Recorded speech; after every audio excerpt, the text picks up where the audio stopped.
Fatkeqësisht kemi pasur edhe raste të rënda, po. Po, dhe raste të rënda, ku në fakt strukturat akomoduese në stacionet e plazhit duhet të kenë rojën bregdetare, por duhet kuptojmë që 4 stacione plazhi kanë një rojë bregdetare, shpeshherë në shumë zona ai roja bregdetare as nuk është, pra është fiktiv, thjesht i regjistruar dhe kjo sjell një problem të shtuar në sigurinë e turistëve. Kështu që edhe kjo do një vëmendje të shtuar unë mendoj nga vetë qeverisja vendore, sepse është në përgjithësi të stacioneve të plazhit, në momentin që diçka ngel në përgjithësi pra të sektorit privat, unë mendoj që nuk është aq efikase, pra siç thash ka dhe mungesa të rojave të plazhit, pra në numër e kam fjalën. Patjetër. Romi, nëse më lejon të pyes, duket sikur po e ndroj temën, po ka një arsye pse ta bëj këtë si pyetje, meqense jemi ndalur më konkretisht tek Durrësi. Prej vitesh tani më e dim fare mirë se Durrësi është një nga zonat e preferuara nga familjarët, pra nga fëmijë, pra prindërt të cilët zgjedhin të kalojnë pushimet e tyre në Durrës me fëmijët, pikërisht edhe ndoshta për shkak të një sigurie më të madhe që ata e konsiderojnë, lidhur kjo me ujin, pra me faktin se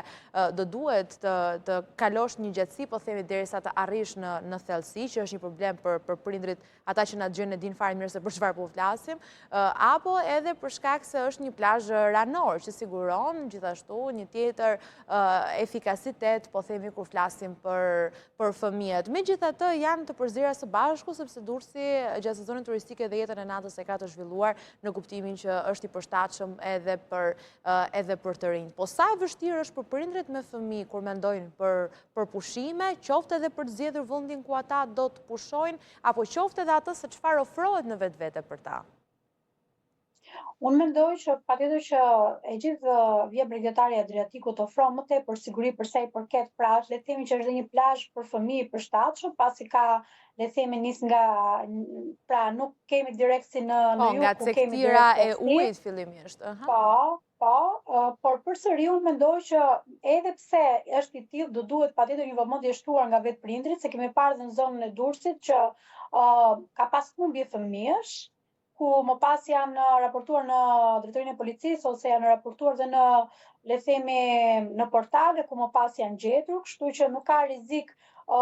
rrezikshmëri të lartë për këtë pjesën e mbytyjes, po mund të ketë një rrezikshmëri të lartë në fakt për të humbur fëmia, kështu që edhe kjo për shkak të numrit shumë të madh të njerëzve. Shumë të madh, të njerëzve dhe ndonjëherë dhe ka shpërqendrime dhe në numre të madhe të bareve, restoranteve apo beach bareve. Kështu që kjo është një element pozitiv që ka deti Adriatik, po nga ana tjetër ka dhe këtë